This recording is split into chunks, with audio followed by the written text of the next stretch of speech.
মূল্যবৃদ্ধি নিয়ন্ত্রণ, আয়কর, কোন ক্ষেত্রে স্বস্তি অনেকটা নির্ভর করছে। বিশেষজ্ঞরা অনেক দিন থেকেই বলতে শুরু করেছেন কর্মসংস্থান বৃদ্ধির বার্তা কি দেওয়া হবে, সুদের খরচ কি কমবে, ইস্পাতে শুল্কের প্রভাবে চাপে শিল্পের একাংশ সেদিক থেকে রেহাই পাবে, আয়কর ব্যবস্থায় সংস্কারের সওয়াল করেছেন অনেকেই, সংশোধনে বাড়বে জিডিপি। এই রকম ভাবে দোলাচলে গত কয়েকদিন ধরে শেয়ার বাজার, আর ক্রমশ দাম কমছে টাকার ডলারের পরিপ্রেক্ষিতে।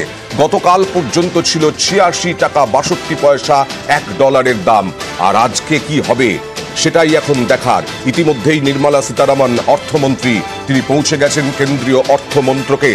আর কিছুক্ষণের মধ্যেই তিনি লাল সালু জড়ানো যে বাজেট সেই নিয়ে বেরোবেন এবং তারপরে পার্লামেন্টের উদ্দেশ্যে রওনা দেবেন। ঠিক 11টায় শুরু হবে বাজেট অধিবেশন এবং বাজেট পেশ করবেন অর্থমন্ত্রী নির্মলা সীতারামন। আগে আমার সঙ্গে যারা রয়েছেন তাদের সঙ্গে পরিচয় করিয়ে দিই। আমার সঙ্গে রয়েছেন সুমন ভট্টাচার্য, সাংবাদিক, বিজেপির পক্ষ থেকে রয়েছেন সুব্রত চৌধুরী, চন্দন ঘোষ চৌধুরী রয়েছেন কংগ্রেসের পক্ষ থেকে, এবং অর্থনীতি বিশেষজ্ঞ হিসেবে রয়েছেন প্রসূনজিৎ চট্টোপাধ্যায়, মুখোপাধ্যায়। সবাইকেই স্বাগত জানাই। কি হবে না হবে সে তো পরবর্তী সময়ে, এবং কি আশা করছে বাজার, মানুষ, সাধারণ মানুষ। অভিষেক গতকাল বলেছেন উদ্যোগপতি, যারা শিল্পপতি তাদের জন্য বাজেট হয়, মধ্যবিত্তদের জন্য বাজেট হয় না। কতটা ঠিক এই সব নিয়ে আমরা আসবো। তবে গতকাল ৭৫-এ ১০০-র স্বপ্ন ফেরি, আজ তৃতীয় মোদী সরকারের প্রথম পূর্ণাঙ্গ বাজেট। তার আগে টার্গেট বাঁধলেন গতকাল প্রধানমন্ত্রী নরেন্দ্র মোদী। 2014 से लेकर अब तक शायद पहला पार्लियामेंट का सत्र है कि जिसके 1-2 दिन पहले कोई विदेशी चिंगारी नहीं पड़ती है, विदेश में से आग लगाने की कोशिश नहीं हुई है। 10 साल से, 14 से देख रहा हूं, हर सत्र के पहले शरारत करने के लिए लोग तैयार बैठते थे, और यहां उसको हवा देने वालों की तो कमी नहीं है। ये पहला सत्र मैं पिछले 10 साल के बाद देख रहा हूं कि जिसमें किसी भी विदेशी कोने से कोई चिंगारी नहीं हुई। আর এর পাল্টা তৃণমূলের পক্ষ থেকে কল্যাণ বন্দ্যোপাধ্যায় তার পাল্টা কি বললেন দেখুন। উনি ওনার কাছে বিদেশি প্রভাব বেশি রয়েছে, বিদেশি কানেকশন বেশি রয়েছে। উনি বিদেশ এবং বিদেশিদের কাছেই বারবার দৌড়ে যান। এই মুহূর্তে আমি সুব্রত বাবুর কাছে একটু জানতে চাই, হঠাৎ এই বাজেটের আগের দিন এই বিদেশি উস্কানি, তার সঙ্গে এদেশে হাওয়া দেওয়া, এই প্রসঙ্গটা ঠিক বোঝা গেল না। মানে বাজেটে বিদেশি উস্কানি থাকে? প্রধানমন্ত্রী নরেন্দ্র মোদীজি যেটা বলেছেন সেটাই সঠিক। গত বছর 23শে জুলাই বাজেটের আগে জাস্ট 7 দিন আগে হাইডেনবার্গের নাম এলো যে হাইডেনবার্গ আদানির এই প্রবলেম হয়েছে, এই প্রবলেম করে একটা ইস্যু রেজ করার চেষ্টা করলেন। নভেম্বর মাসে তাই করলো। এইবারই প্রথম বাজেট পেশ হতে চলেছে যেখানে হাইডেনবার্গ বা বিদেশি জর্জ সোরসের টিমের কোনো প্রভাব নেই, এবং হিন্ডেনবার্গ অনেকটা পেছনে। হিন্ডেনবার্গ এখন আর থাকবে কি থাকবে না সেটা নিয়ে কোশ্চেন মার্ক এলো। এবং বিগত 14 বছরে দেখা যাচ্ছে যে এই প্রথম জর্জ সোরসের টিমের বা এই হাইডেনবার্গের মতো টিমের কোনো প্রভাব নেই। কিন্তু তা সত্ত্বেও যারা এই কাজগুলো করায় তারা বলছেন যে বাজেটটা নাকি বোরিং। তারা বলছে পুয়ার লেডি, পুয়ার থিং বলেছেন। মানে এই এত বড় একজন দেশের একজন আদিবাসী মহিলা যিনি আজকের রাষ্ট্রপতি হয়েছেন, ওনাকে বলছেন যে পুয়ার থিং। তার মানে কি অ্যাটিটিউডটা বোঝা যাচ্ছে। আসলে 12 বছর ক্ষমতায় না থেকে যে ফ্রাস্ট্রেশন আছে সেটারই ম্যানিফেস্টেশন। ওকে, বুঝতে পেরেছি। চন্দনদা, কংগ্রেসের দিকে এই তীর, এটা স্পষ্ট, এবং তার সঙ্গে অন্যান্য বিরোধীদের দিকে তীর ছিল। কিন্তু এটা খুব অদ্ভুত কথা, পার্লামেন্টের সামনে দাঁড়িয়ে বিদেশি উস্কানি এবং হাওয়া দেওয়ার লোক এদেশেও আছে। দেখো, 11 বছর ক্ষমতায় থাকার পর আজকে তুমি বিদেশি উস্কানির প্রসঙ্গটা কবে শুনলে? তুমি কিন্তু গতকালকে শুনলে। অর্থাৎ 11টি বাজেট, এটা নিয়ে 12টি বাজেট, ইন্টেরিয়াম বাজেট নিয়ে 14টি বাজেট। এখানে যারা এই যুক্তি খাড়া করবার চেষ্টা করবেন, এটা একটা প্রিএমটিভ আইডিয়া যে এই বাজেট কি হতে চলেছে, কাদের হাতে এই বাজেট যাবে, কোন শিল্প গোষ্ঠীর হাতে এই সম্পদ সূচক আরো বেশি সুরক্ষিত থাকবে এবং কাদের হয়ে এই প্রধানমন্ত্রী এই বাজেট থেকে ব্যাট করবেন, এই অর্থমন্ত্রী এই বাজেট থেকে তাদের পক্ষে ব্যাট করবেন, এটা পরিষ্কার হয়ে গেছে। কারণ যে ইকোনমিক সার্ভে গতকাল যে রিপোর্টটা প্রকাশিত এবং এটা অফিসিয়াল, তাতে বোঝা যাচ্ছে হোয়াট ইজ দ্য ট্রেন্ড, এবং আগে থেকে একটা সঙ্গীত গেয়ে রাখার প্রচেষ্টা প্রধানমন্ত্রীর সর্বক্ষেত্রে আমরা দেখেছি, সেই কাজটাই উনি করলেন।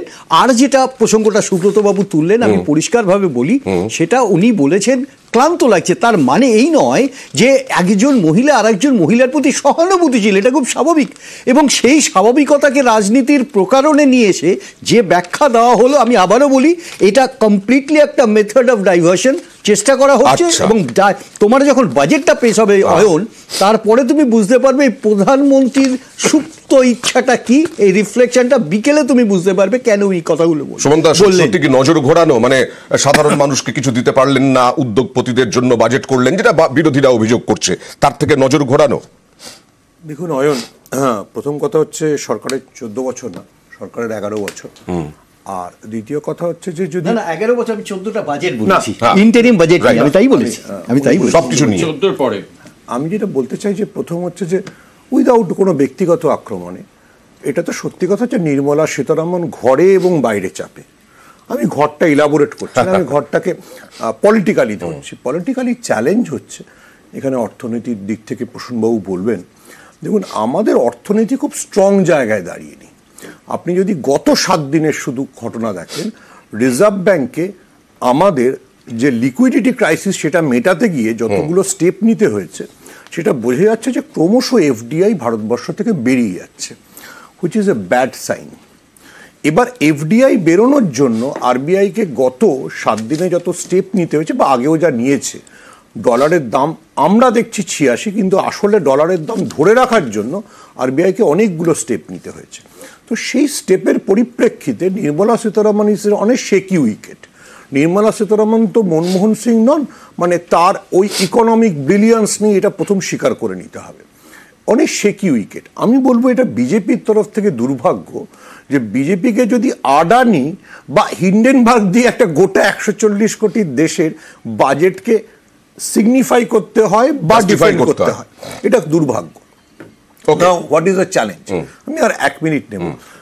What is the challenge? সেটা দেখুন, যা যা বলে পড়েছেন সীতারামন, সুমনদা দেখাচ্ছি আমরা, এরপরে তিনি পার্লামেন্টের উদ্দেশ্যে রওনা দেবেন লাল শালুতে। এটা এই মোদী সরকার আসার পরেই শুরু হয়েছে, এবং তারপরে 11টা থেকে নির্মলা সীতারামন বাজেট পেশ করবেন। দেখুন চ্যালেঞ্জটা কি, নির্মলা সীতারামন বা নরেন্দ্র মোদীর চ্যালেঞ্জ হচ্ছে যে নরেন্দ্র মোদী যেটা বলে 2014 এসছিলেন, এবং তার সঙ্গে যারা সেই সময় অর্থনৈতিক ভাবনা চিন্তায় ছিল, অরবিন্দ পানাগাড়িয়ারা আর নেই। অর্থাৎ নরেন্দ্র মোদীর পক্ষে খুব একটা দুর্ধর্ষ সংস্কারমুখী বাজেট করা সম্ভব না। উনি সমাজতান্ত্রিক ধারণার চারপাশে ঘোরাফেরা করবেন, এবং সেটা আরো পলিটিক্যালি ওনার জন্য রাইট। কারণ ওনার দলের যিনি অতি দক্ষিণপন্থী যোগী আদিত্যনাথ যে ক্রাইসিস তৈরি করে দিয়েছেন কুম্ভের পরে, he will try to walk in a middle road. মানে খুব একদম দুর্ধর্ষ সংস্কার করে দেবেন, দুর্ধর্ষ কিছু করবেন, এটা আমার মনে হয় না ওনার কাছ থেকে এক্সপেক্ট করা ঠিক।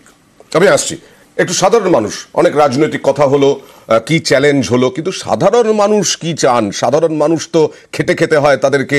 মধ্যবিত্ত যারা, যদিও অনেকে বলেন মধ্যবিত্তদের ওপরে নির্ভর করে না একটা ইলেকশন বা একটা দলের ভোট বা শাসক দলের ভোট, কিন্তু তাও আমরা মধ্যবিত্ত যারা আমরা এখানে বসে আছি, যারা তারা আশা করি যে মধ্যবিত্তদের জন্য কিছু সুবিধে দেবেন।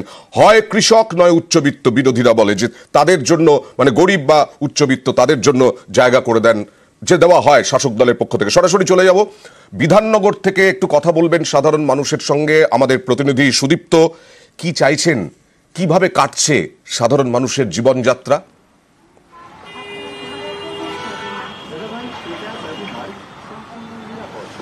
একদমই অয়নদা, বাড়ন্ত শীতে একেবারে চায়ে চুমুক দিয়ে সকালের ঘুম ভাঙছে শহরের। আর আজ 1 ফেব্রুয়ারি, বাজেট পেশ।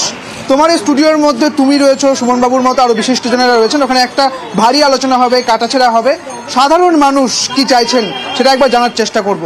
কি চাইছেন? কি দাম কম, কিসের জন্য কি চাইছেন? জিনিসের দাম কম হলে ভালো হয়, আরো যদি সস্তা হয় তাহলে লোকের সুবিধা হয়, সুবিধার জন্যই কম হওয়া উচিত। কর কমানো উচিত? সবকিছুই কমানো উচিত। কি কি দাম কমানো উচিত? ওষুধ দাম, জিনিস, নিত্য প্রয়োজনীয় জিনিসের যা দাম, সেগুলো সবকিছুই কমানো দরকার। সব কিছু কমাতে হবে, এরকমটাই দাবি সাধারণ মানুষের। কম হলেই ভালো। এই যে বললেন না ওষুধপত্রের দাম, এখানেই উঠে আসছে বারবার যে মেডিক্লেম, এই মেডিক্লেমে জিএসটি কি কমবে? অনেক দিন আগে থেকে আলোচনা হয়েছে, একেবারে গাজর ঝোলানো হয়েছে বলা যায়। আমরা ভেবেই নিয়েছি যে জিএসটি কমতে শুরু করেছে, মেডিক্লেমে কমেই যাবে, কিন্তু এখনো সিদ্ধান্ত নেওয়া যায়নি। অবশ্যই বাজেটে বোধহয় এটা আশা করা যায় না, পরবর্তী সময়ে সিদ্ধান্ত হবে। একটা কমিটিও রয়েছে, জিএসটি কমিটি, তারা করবে, তারা বৈঠক করবে, তারা ভাববে। একটা ছোট্ট ব্রেক নেব, ব্রেকের পরে ফিরে আসছি, সঙ্গে থাকুন।